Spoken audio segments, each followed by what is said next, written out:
Hello friends, मैं CA ज्योति अग्रवाल आपके लिए लाई हूँ modern diagnosis and research centre limited से रिलेटेड आईपीओ जो कि अभी ओपन हो रहा है। बिजनेस मॉडल एंड फाइनेंशियल जिसके बारे में बताऊंगी इस वीडियो में आपको मैं।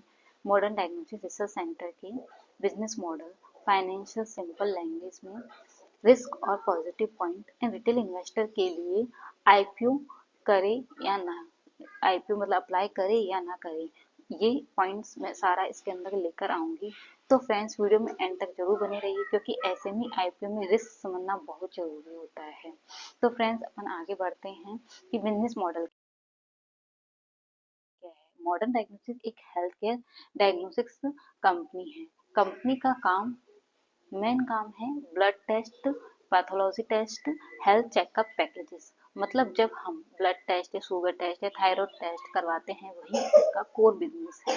कंपनी का रेवेन्यू मेनली पेशेंट से डायरेक्टली या फिर डॉक्टर और हॉस्पिटल के रेफरेंस से आता है।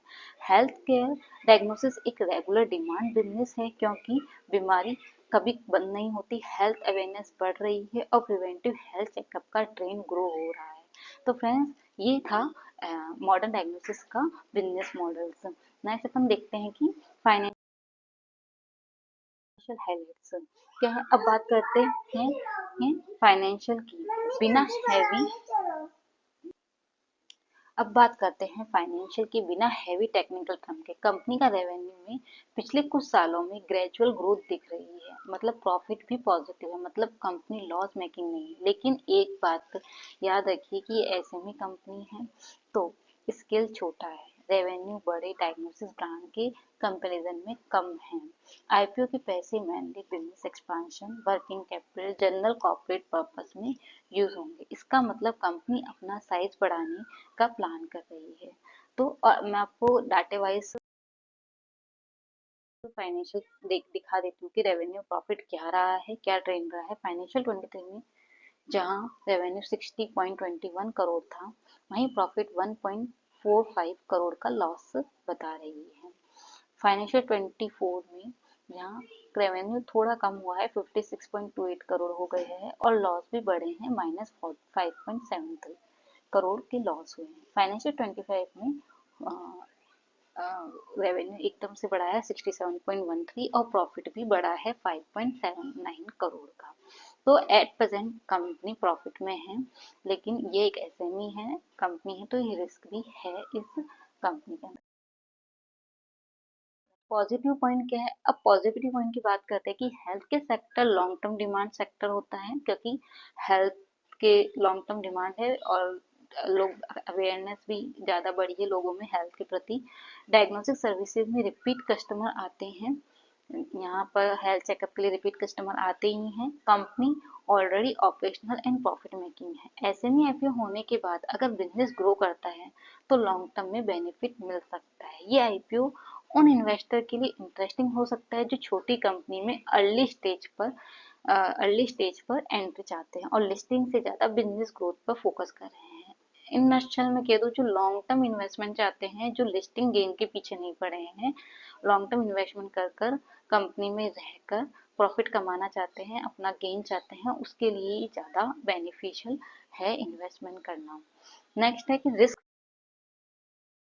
फैक्टर क्या है। अब सबसे इम्पोर्टेंट कि रिस्क रिस्क क्या है कंपनी का। तो ऐसे में आईपीओ में लिक्विडिटी का रिस्क बहुत रहता है।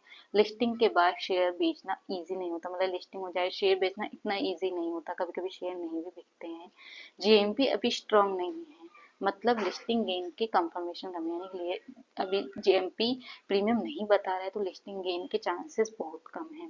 कंपनी का बिजनेस रेजिशनल लेवल पर लिमिटेड हो सकता है, मतलब एक लेजिस्लेशन लेवल पर जाकर लिमिटेड हो सकता है। बड़े डायग्नोसिस ब्रांचेस का कंपटीशन है, इसलिए ब्लाइंडली अप्लाई करना बिल्कुल गलत होगा।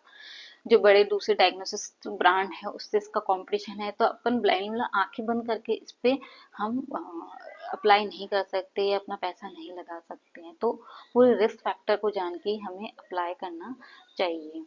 नेक्स्ट है रिटेल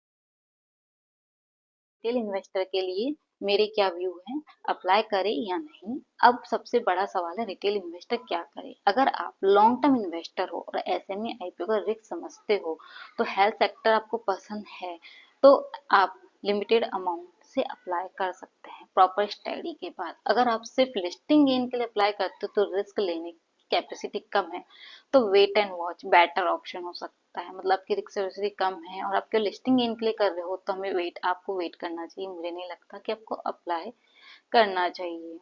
कल कंक्लूजन में आपको बस इतना सा कहना चाहूंगी, आईपीओ में अप्लाई करना इन्वेस्टमेंट है, लॉटरी नहीं। मैं एक सीए हूँ होने के नाते आपसे बस यही कहना चाहूंगी, रिस्क समझकर डिसीजन लीजिए। अगर आपको ये एनालिसिस हेल्पफुल लगा हो तो प्लीज लाइक करें, शेयर करें, सब्सक्राइब करें और कमेंट में बताएं कि आप अप्लाई करोगे या नहीं।